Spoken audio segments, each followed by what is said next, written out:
The act of comparing oneself to others is very typical of the human being. In fact, it has a specific cognitive function which is defying the self.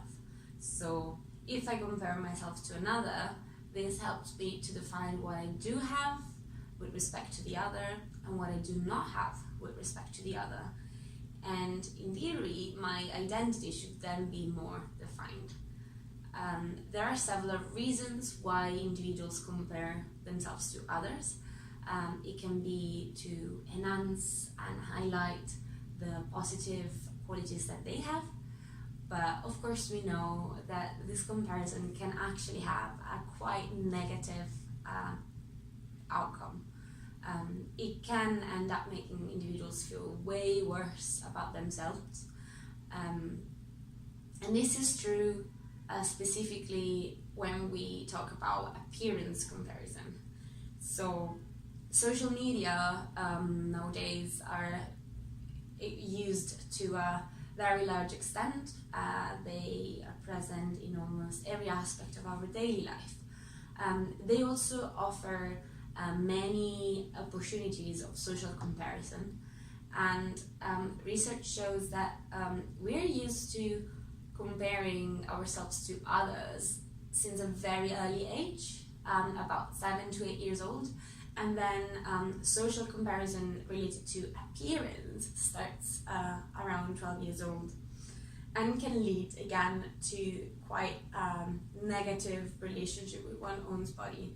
So what happens with social media is even more enhanced because, of course, the images that we see are very often the best ones selected among a large series of trials, and what we see on the feed is only the very best of a person and not a realistic representation of what they look like.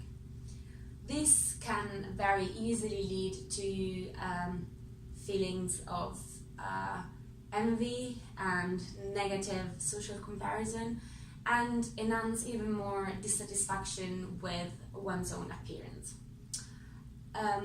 This can also be related to other negative behaviors such as excessive exercise or restrictive eating, just to name a few.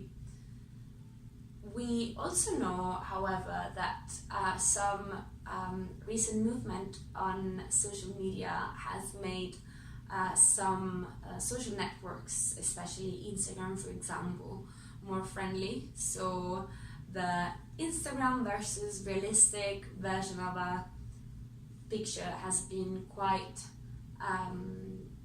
viral lately, and it seems to have positive effects on a person's mood and a person's state body image, so how they feel about their body in that specific point in time.